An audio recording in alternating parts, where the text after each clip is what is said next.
ولی بینران هند بین راوچوایه سرک وزیر کردستان مسرور بارزانی خلقینر معجزایه لکردستانه بگمان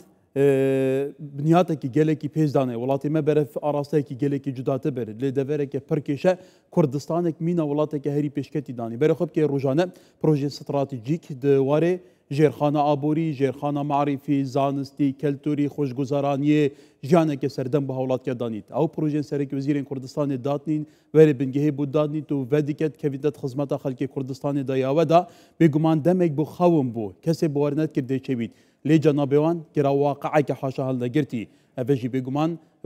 امید ده همه ده هر کسی که ده خلک کردستان کو پیش روزه که گله کی گش جاوره وی ولاتی تایبتی دواره داهنان دا اوجی بگمان او پروژه ایرو بر بنگهی بودانای او پروژه بو پیش روزه ولاتی ما و ببا الندکی گلکی گش میوانه که میه جایه دکتر سرباز شیخ نجیب سرپرشکار پروژه ساینس پارک اتا پارک زانست و ایرو سرک وزیر کردستان بر بنگهی بودانای نهال استودیو میوانه منه دکتر هم بخیر بی زور سپاس البته تدیت یعنی پروژه که استراتژیک گرینگه اگر پیتر بحثاوی بکی هرچند در چارچوب پاکیجه که دا سرنجاته هبو بس بر فرهتر داخلی پیتر بزن به گلو اف پارکه بو زور سپاس سپاس بو بینرانی عزیز بگمان او پروژه چی زور تایبته پیش درست کردنی کی آی او پروژهش که بشه که ل پروژه کی آی گنزان من داهنران من شوینک نبود که روی تب کن با اوی بتوانن بیروکانیان بکنارو بخنارو با بتوانن پر به بیروکانیان بدن بالکو بیروکانیان لشوینی خود دپوکای و یعنی اوتا دمرد بالام بدرست کردنی او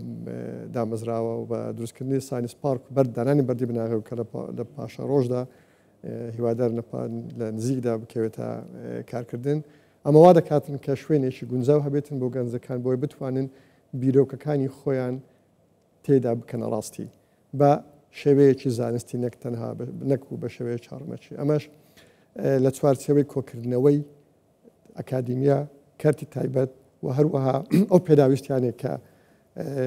داهێنەر پێویستێتی لەوێ کۆی دەکەینەوە بۆ ئەوەی بتوانین پاڵپشتێکی تەواوی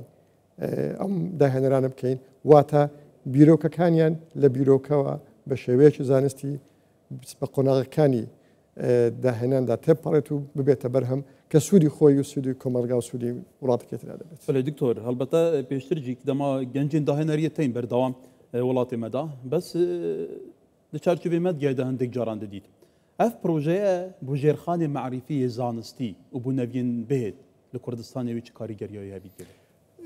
زۆر بەداخەوە ینی گاپێکی یانەوەتە فەراغێک هەبوو لەو مەزالەدا کاتێک کە گەنجەکانمان یان ئەوەتە دەرچوو زانکۆیەکانمان پرۆژەیە چەند هەبوو یان ئەوەتە دەگەیشتە قۆناغەکانی کۆتایی شوێنێک نەبوو کە بتوانرێتن خەونەکانی خۆیان لێ جێبەجێ بکەن. ئێمە زانکۆیەکمان هەموو زانکۆیەکانمان هەموو پێداویستیەکانی داهێنەرانی تێدا نیە. بەڵام خەڵکی زۆر زیرەکمان هەیە لە هەموو زانکۆیەکان لە هەموو شوێنەکان لە دەروێ زانکۆیەکانیش لە هەتاوکو لە ئامادەیەکانیش مامۆستای چاکمان هەیە. ئەو شوێنە دەبێتە سنتەرێک بۆ کۆکردنەوەی هەموو تواناکان چ لە ناحیەی ئەکادیمی چ لە ناحیەی گەنجی داهێنەر کە بتوانن ئەو پێداویستیانێک کە هەیەە لەوێ بیدۆزنەوە و بتوانن پەرە بە داهێنەرەکانی خۆیان بدەن. ئەم سنتەرەکان ساینس پارک هەموو پێداویستیەکانی وان دەستە بەردەکاتن لە مختبەرات لە وەرکشۆپ لە پاڵپشتی زانستی و لە هەمووشی گرنگتر ئەوەیە کەرتی تایبەت لەوێ وجودی دەبیتن تاوەکو بتوانن بێکەوە هەماهەنگ بن کە هەرسێکیان سێ ستونی سەرچین بۆ داهێنان کەرتی تایبەت و ئەکادیمیا و حکوومەت دەبێتە پاڵپشتیان لەو بابەتە دەتوانێتن بە شێوەیەکی یاسایی ئەو داهێنانە کە هەیتێنن ئەوە بەرهەمانی کە دەیان بێتن پاڵپشتیان کات و چاچەوەیەکی یاساییان پێ بەخشێت. هەتا ینی دەبیت دوی چارچوبی دەوایکێتە گوتی دەرفەتە کاریژی بۆ بێتە ڕەخساندن. بێگومان ئەمە دەبێتە هۆیەکی سەرەکی کاتێک کە بەرهەمێک لە بیرۆکەوە یان کەوات بیرۆکەیەک لە بیرۆکەوە دەبێتە بەرهەم سوودی بۆ خۆی بە گشتی وە بۆ وڵاتش دەبێتن و دەتوانێتن دێها یان بگرە هەزارها هەڵی کار جێبەجێ بکاتن وڵاتانی پێشکەوت و بۆم پرۆسەیە تێپەڕیون و کاتێک کە بەرهەمیان دەبێتن هەمووی بۆ پرۆسەیە تێپەڕیوە هیوادارن ئەمەش بتوانین بەم پرۆژەیە کوردستان لە داهێنان و لە تەکنۆلۆژیا بێخینە سەر نەخشەی جیهان. بەڵێ دکتۆر ئەمە ئەوەش بپرسم سرک وزیرین هرما کردستان مسرور بارزانی کو ابخوجی بگمان داینامو و دامازرینری انستیتوتا کردستان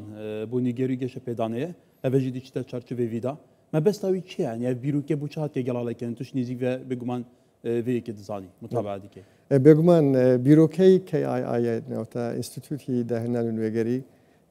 لا رؤیای رئیسدار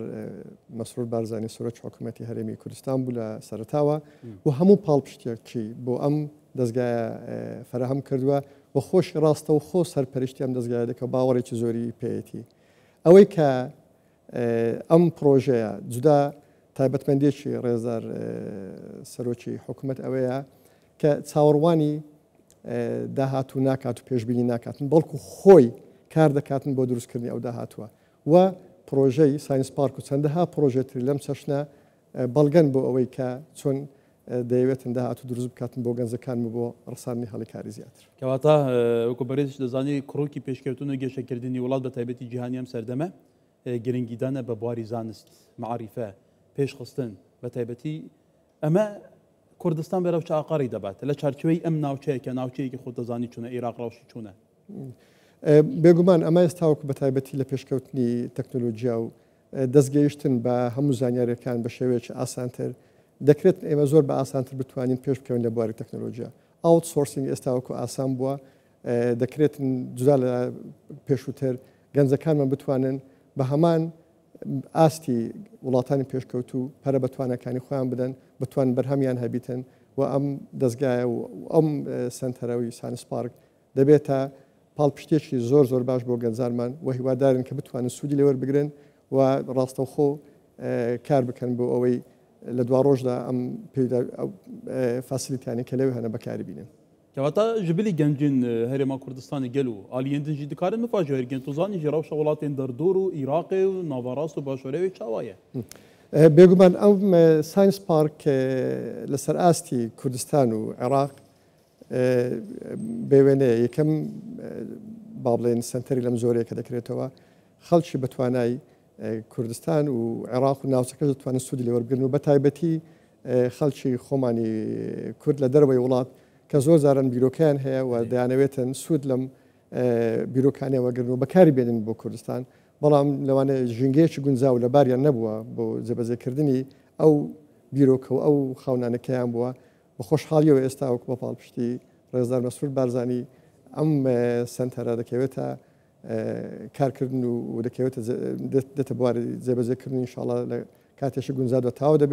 دەبێتە شوێنێکی گونجاو بۆ هەموو گەنجانی ناوە و دەرەوەی وڵات کە بتوانن سوودی لەوە بگرن بەڵێ کەواتە ئاگەرداوی ئەم بێژی بێژین گەل و پەیوەندین وی سنتەری دیگە سنتەرین جیهانێ تایبەتی جیهانە پێشکەتی چاوایە وێ چاوابێ ئەم جۆرە سنتەرە دەبێتە هۆکار بۆ دروستکردنی پەیوەندی ڕاستەوخۆ لەگەڵ سنتەرەکانی جیهان ئێمە لە KII لە ئێستا ینی کۆپەرێشن و پەیوەندیمان لەگەڵ زۆرێک لە سنتەرەکانی ئەوروپا دروست کردووە بۆ هاوکاری و بۆ پاڵپشتیکردنی یەکتر و سوود لە توانەکانی وەگرن و ئەوان سوود لە توانای گەنجەکانەوە بگرن و ئەمەش دەبێتە پاڵپشتێکی زیاتر کاتێک کە ئێمە دەستگای پێشکەوتومان دەبێتن مختبەراتی پێشکەوتومان دەبێتن وەرکشۆپ پێشکەوتومان دەبێتن و وجودی کەرتی تایبەت و وجودی ئەکادیمیە لە هەمان شوێن ئاسانکارێکی زۆر دەکاتن بۆەوەی پەرە بۆ هاوکاری بدەن لەگەڵ دەستگاکانی دەرەوەی کوردستانیش بەڕێز دکتۆر سەرباز شێخ نەجیب سەرپەرشتکاری پرۆژێ ساینس پارک ئاتا پارکی زانستی گەلی سوپاس دکتۆر زۆر سپاس سپاس بەخێر